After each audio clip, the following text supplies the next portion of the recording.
Hello, World Sports Focus. Nottingham Forest head to Leicester City tonight as they look to stay unbeaten on the road in the Premier League and get one over on their much-loved former manager. Joining me to give us the Leicester City point of view and discuss Steve Cooper's start at his new club is Leicestershire Live's Foxes reporter, Jordan Blackwell. Jordan, we used to work together for many years, so good to see you again. How are you doing today? Yeah, I'm all right. Thanks, Matt. How are you? Yeah, not too bad, not too bad. Looking forward to the game. Should be an interesting encounter, and we'll get into the kind of the nuts and bolts of it from the Leicester point of view, as I say. But just in general, what have you made of Leicester's start to the season? How does it compare to expectations? I guess you feel a little bit better after the last two matches than you did the first 5 or 6. Yes, absolutely. I think overall, really, at this point, now they have got those 2 wins. I think that people should be reasonably happy with, at least with the points total. 9 points from 8 games is, if they keep that up throughout the season, they'll stay up, which ultimately is the goal for this season. They've obviously the big deal as well that they've managed to avoid a points deduction, at least for one set of finances, which is that's worth 2 wins to them. So I think, in terms of expectations, I would say my personal expectations, they're doing better results wise than I probably would have predicted at this stage. I think performance wise, they probably could be. There probably needs to be improvements. I think they've reached this point mainly thanks to some excellent finishing and some very good goalkeeping, which probably wouldn't be sustainable across 38 games. So that's kind of where they're at. But yeah, I think the fact that they've won the past 2 games, it does show you how big a difference a win makes. I suppose. Sorry, carry on. I interrupted you. Yeah, it made a big difference, and it swung the mood a little bit. Certainly, the mood is heading in the right direction. The mood was the thing I was going to ask you about, especially Cooper's the elephant in the room. Is the former Forest manager who 95% of our fans or more love him. How are Leicester fans viewing him? I get the impression they weren't having him. Are they starting to have him now a little bit more or not? Probably. Well, again, the wins have helped, but still probably not quite. I think he's still got a long way to go. But I don't think it helped that in the summer, when it came to Leicester appointing a new manager, the reports came out, and obviously they were interested in Graham Potter, and they were close to appointing Graham Potter. But the report came out that there were 3 managers on the final shortlist, which were Potter, Corberan, and Cooper. Sort of Leicester fans ranked those managers in their heads during that period, and Cooper was 3rd choice, I would say, as a kind of a consensus among the supporters. So that in itself kind of put him on the back foot to start with. It didn't help that he's followed in a successful manager. Now, Leicester fans did, they weren't without issues with Maresca even winning the title last season, but ultimately he was a successful manager. And I do think it's more difficult to follow a successful manager in, because normally you would follow a sacked manager in, and you're kind of on a bit of a low point, and there's scope for the new manager to do something, to improve the team. But that wasn't really the case under Cooper. So I think with those sorts of things, that's probably not helped. The performances certainly weren't great at the start of the season. There's a few team selection choices that haven't enamored him to supporters, like the issue around Ricardo Pereira, who's not played a single Premier League minute yet. That's the sort of thing that fans don't understand it, kind of thing. He's such a key player last season, and he's very well liked at the club, and he's been at the club for a long time, and he's technically a very, very good player, probably one of the best in the squad. So for Cooper to not use him or give him an opportunity in Premier League games, I think those sorts of things mean fans can't quite get on Cooper's wavelength too much. But definitely the wins will have helped. I think what has helped as well, I'm sure Forest supporters probably saw the chants towards Cooper when Leicester played Walsall in the Cup. I think the fans were chanting, "This is embarrassing," and Cooper sort it out. And I think Cooper's response to those was actually very, very good. And I do think that's probably helped his cause a little bit as well, in that, a month into the job at that point, or 1 month into the competitive games at that point, he could have really kind of, looked to avoid them, looked to not talk about them and kind of shrug them off or whatever. But he really approached them and he spoke about them at length. He spoke about wanting to win the fans over, and I'm really, he's really going to try to do that, and completely values everybody's opinion, and kind of addressing those chants so openly and so full on. I think probably did help a little bit, because I think people saw him as a genuine guy, and someone who really does actually want to do well for the club. Have you, from a journalist point of view, found him to be a says all the right things manager? Because that was one of his biggest strengths in Nottingham. Was he was a PR master? Have you found that already at Leicester as well? Well, certainly from that perspective, I was really impressed with how he approached that situation. Yeah, I do think he's good with the media. I think it was interesting this week, him kind of speaking about, obviously asked lots of questions about Nottingham Forest. I think he felt very reluctant to give any kind of emotional response to any question. And I do think he could have been a bit more open. I think basically there was a fine line to tread, and he just sort of sidestepped the line completely.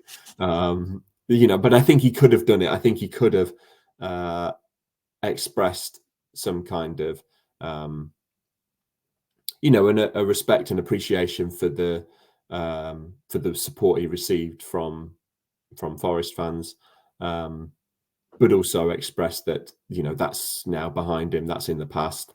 He knows he's got to win over Leicester supporters. He didn't really go into any of that. He just kind of said his full focus is on the game and not any of the noise around it. So I think he does say the right things, but I think sometimes when it's not quite enough to win people over. Like I think on some of the team selection things, his explanations haven't quite. It's not quite made fans go, "Oh yeah, okay, yeah, that makes sense from that perspective." It's fans are still saying, "Why are you not playing Ricardo Pereira?" kind of thing. Or for this weekend, it's is why is Abdul Fatawu not starting? All that sort of stuff. So I think there's those are the sorts of issues that his explanations haven't quite won fans over, I would say. The other thing that Forest fans kind of doubted him for towards the end, especially when we signed more attacking players at the start of last season, he tried to integrate them, it didn't work. The football became kind of increasingly defensive and back foot, having used it well to stay in the league. He couldn't make us more attacking, I would say. Is that an issue with Leicester fans because it's so chalk and cheese to Maresca on the face of it? A little bit. I mean, everything he says he wants to make the team more attacking. I think it's sometimes there's been evidence of that. So the second half against Southampton, they were very attacking. He made changes to make the team attacking. The changes worked, but they were chasing a game because they were 2-0 down, and then they were playing against 10 men. So they were playing against one of the poorer teams in the league. So it made sense to attack in those games. I think, yes, in other moments the team hasn't attacked as much as supporters would have liked. I think they have dropped quite deep. I think probably there's been a bit of disappointment about the game against Crystal Palace. I would say they were 2-0 up in that game, and Cooper's kind of subs made the team more defensive as if to see the game out, and they ended up drawing 2-2, conceding a last-minute penalty just because they were they didn't concede many chances, but they conceded so much possession and territory that they were defending for practically, they were defending in their box for practically the final 25 minutes. And I think they just put themselves at risk of that sort of incident happening where Cody gave away a penalty, and they just didn't have any kind of attacking outlet. Yeah, he did that. I'm sorry to interrupt. That was a thing that was kind of a pattern at Forest. Probably the beginning of the end for Cooper was at home to Luton when we were 2-0 up, and he took two or three midfielders off, all down the spine of the team, and went to a back three with no outlet, and we drew 2-2. And that's when a few really turned on him. And there were other games where he did that. Subs were often regressive, and it's fine if it works, but if it costs you, people really kick off. So it's something I'm not surprised to hear that necessarily. Yeah, but I think it's probably not happened too much because Leicester have been chasing a game more often than not. So there's not been too many opportunities. So the other time they were leading at halftime against Bournemouth a few weeks ago, it felt a little bit like he'd learned, and the changes he made definitely weren't quite as defensive. And Leicester played very defensively in the second half and were trying to play in the counter-attack, and they were really under the cosh. And perhaps with the chances of Bournemouth greater, they probably deserved an equaliser. But most of the time, Leicester have been trailing at half time and having to fight back, so that he's had to make attacking changes. And actually, they've been very good in those scenarios. That's probably been the most pleasing aspect, I would say, and I think that this would be the consensus among supporters, that they've never lost heart when they have gone in behind. There's never been there's not been a capitulation of any sort. I think they've been trailing at half-time in 5 of their 8 games. In 3 of those, they've come back to get a result. They drew against Tottenham, they drew against Everton, beat Southampton. Against Arsenal, they nearly got a result. So I think this clearly Cooper is, whether he's inspiring it or he's just fostering it, or just letting it breathe. There's the self-belief within the squad, and that is showing itself. So that's probably been the biggest positive, I would say, and that's meant that they have looked quite attacking at times in the second halves of games. How would you expect them to go about this one then? Because Forest have been so strong defensively in terms of goals conceded, but also just XG and watching them play, they look so good, and they're quite happy. I don't think they're a defensive team, but they're quite happy to let teams challenge them to break us down. How do you think Leicester will go about that at home then? It's really interesting because I do think Leicester would rather. They're still trying to get this balance right in terms of whether they want the other team to have the ball and to play on the counter-attack, or whether they want to have it themselves. And I think it's that kind of contrast to last season when, under Maresca, obviously they wanted the ball as much as possible. And I think the players are still kind of feel that way, and they want to carry on with that. I think probably in the end, Leicester will try to dominate the ball. And try to get attacking players into the game. I think trying to get Buonanotte onto the ball will be key. But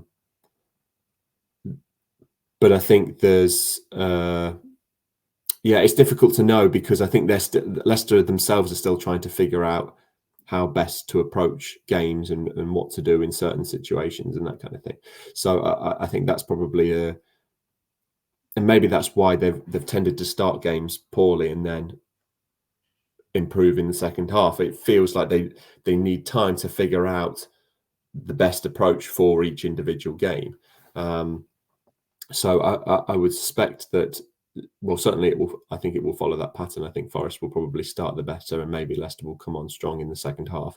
But yeah, in terms of their approach, I think I think in this game they probably will try to dominate to keep more of the ball anyway. Maybe not dominate, maybe that's too strong of a word, but to keep more of the ball. I think Winks will come back into the 11, and I think that will help in terms of keeping possession, and they'll try to feed Buonanotte and or Fatawu, whether he plays or not, those sorts of players. But they do struggle. They do struggle to create chances. They've got this bizarre record where they've. I think they're one of only 2 teams, along with Manchester City, to have scored in every game this season, and yet they've had the fewest shots in the division. So they've just been very, very clinical with the chances that they do create, but they don't really create enough. And that's what I'm saying. They're still trying to figure it out. They're still trying to become a decent team. Just want to throw a few more questions at Jordan. Just a quick word for the Trent navigation. You can watch the game if you're not going. You can watch it there on 2 big screens at the nav, and there are discounted beers before the game and chippy tea till 9 p.m. at £8.50, and you can get barbecue and pizzas in the courtyard as well. So get down to the nav to watch the game and enjoy it there before we have 2 home games to follow. Right. Did you like my ad reads? No, I did. have to do these now. I'm now fancy a chippy tea, is what I'm thinking. Good. Oh, I'll ask you this question because it's become a recurring theme when I mention pizza. What's your favourite pizza, Jordan Blackwell? I quite like a like a ham and mushroom, that sort of thing. That's all right. Yeah. Is that allowed? Is that a combo? I mean, they're all allowed. Any combo is allowed. We've had some very random ones. Probably asked like 20 to 30 people this question. So we've had okay. Weird and wonderful ones. Anchovies and hot sauce, I think, was one that stuck in my mind. The Forest women's manager as particularly egregious but interesting. Yeah, no, that's good. To be honest, I'll take any pizza. I'm open to any topping, but that was my instinctive choice. So yeah, we'll go with that. And it's a good answer. Just quickly before we move on to your view on Forest, what you've made and who you're worried about, just give us a predicted 11 quickly if you can. It sounds like you can't quite be sure, but yes, put 11 out of your head. I think it will be Mads Hermansen in goal. I think the back 4 will stay the same as it has over recent weeks. So that'll be James Justin at right back, Wout Faes and Caleb Akoli at centre back, Victor Christensen at left back. I think Harry Winks will replace Oliver Skipp in the deeper midfield position, so it'll be Winks and Wilfred Ndidi. I will say that Cooper will bring Abdul Fatawu into the 11. He will play on the right, and then it will be Facundo Buonanotte as the attacking midfielder, and I think he will then play Jordan Ayew on the left wing with Jamie Vardy up front. So that would be 4-2-3-1, which I think would be what we'll play. I would imagine, and I hope it's what we play. We have been playing different formations in some away games. So assuming we play 4-2-3-1, and I don't know what you've seen of Forest this season. We've been on TV a few times if you've watched us, but what have you made of us? And are there any players that would worry you from a Leicester point of view? Yeah, I've seen limited minutes of Forest. I will admit that, but my concern would be. But it's more from a Leicester perspective as well as a Forest perspective. But my concern would be that Callum Hudson-Odoi will get lots of joy down the left. One, he's an extremely talented player. I've thought that every time I've seen him play against a Leicester team, even when he was pretty young, playing against, coming through at Chelsea. And a lot of the goals that Leicester concede have come from their right-hand side. Not necessarily the fact that I think, it kind of falls into this whole debate about James Justin and Ricardo Pereira, which I've mentioned a few times, but it genuinely has been the biggest talking point all season. But I think the way the team set up, they just leave themselves open in that area. Now, it will be quite interesting because the Cooper's approach with the way Leicester play, the one of the fullbacks bombs on and the other kind of sits deep. So over the past few games, the right-sided winger has kind of moved in to become a second number 10 when Leicester have the ball, and the right-sided fullback bombs on and becomes a winger. So in that case, it's been James Justin. But what Leicester have then been doing is leaving a lot of space in the right-back position because the the team's not shuffled across properly and not quite got to grips with how they then deal with the space that's left in that position.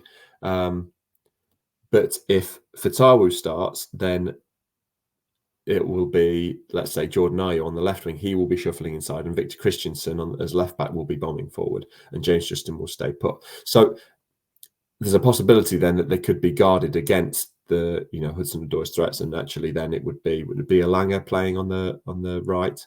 Yeah, it could be Elanga, it could be Jota Silva, who's done well off the bench, or it could maybe be Dominguez, who's more of a central player who can do a job to make an extra man in midfield. That'll be interesting to see. I kind of hope it's Elanga or Silva personally.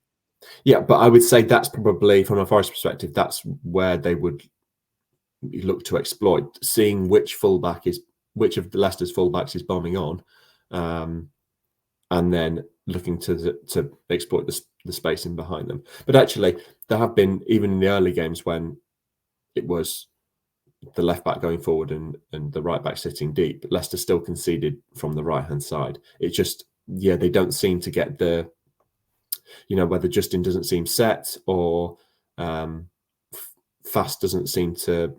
Fast would be the right-sided centre back, doesn't seem to get into the right positions to block crosses or whatever. But yeah, they're very susceptible to kind of cutbacks from the left-hand side. Both of Southampton's goals came from that scenario. One of the Arsenal goals did as well. So it's that's been a big issue, and that's why I would say someone like Hudson-Odoi could have. Could have real joy in that area. Just lastly, before we let you go, Forest, we've only scored one goal in most of our games. We do create good chances, but a lot of them for Chris Wood, who's been very accurate. The thing I was asking about is Hermansen, your keeper, seems to make an extraordinary amount of saves and a lot of very good ones. Is he an exceptional keeper that's going to keep us out, or is he just facing so many shots that he looks exceptional? Both. He's saving a lot of shots and he is facing a lot of shots, but he is a very, very good goalkeeper, I would say. I think all the statistics suggest that he's saved Leicester, so I think 4 or 5 goals more than would be expected of an average goalkeeper already. Just over 8 games. I mean, that I'm sure fans might have seen his performance against Arsenal on Match of the Day, where I think he made 13 saves in total, and I would say at least 4 of them were, world-class saves. No, he's just an exceptional goalkeeper. I think already there's kind of an expectation among Leicester supporters that should the club not survive this season, he's not going to stick around. I think it's worked out very well for him in that last season he showed himself to be excellent on the ball because of the way Maresca played, and he was playing with his feet a lot and joining in with the build-up. This season, because they're going to concede a lot more shots and he's going to have a lot more work to do with his hands, he's able to show that he's a very good shot stopper as well. No, he's very agile, his positioning is really good, he's got great reflexes. Yeah, he's just a very, very good all-round goalkeeper. And that, and it's such a big deal. I think when Leicester went down a couple of seasons ago, they had Danny Ward in goal, and Ward really struggled, I think, with kind of, he'd always been decent, as Kasper Schmeichel's backup, but stepping up to be the number one. I don't know if the pressure got to him, but it just felt like he didn't make that many saves. Whereas, Leicester couldn't rely on him to make enough saves to earn them a point. Whereas with Hermansen, you absolutely can do that. He is a top level goalkeeper. So yes, and hopefully, well, certainly from my perspective, hopefully he'll frustrate Forest, because I think, with the way Leicester defend and the way Leicester play, Forest will get chances. Wood will have opportunities to get shots on target. But yeah, hopefully Hermansen will be in the way. We'll see. I think it's going to be a really tight game. Like all our games have been tight, really. So yeah, I think it'll be another one. So I'm looking forward to it, and we'll find out tonight as this comes out. So you will see what happens. But if you have enjoyed this, do us a favor, hit like on the video and subscribe. You can become another channel member and give us a lovely review on Spotify and iTunes. Jordan, thank you very much. You're a busy man. I know that well from working with you. So appreciate you taking the time to do this. Yeah, no worries, Matt. Cheers. Thank you very much. We'll be back tonight. This is a rare 2 shows in a day type thing. We'll be back tonight with a post-match show. So check that out at 10:15, I think, with Lewis McGugan and Mark Southerns. Otherwise, we shall see you soon.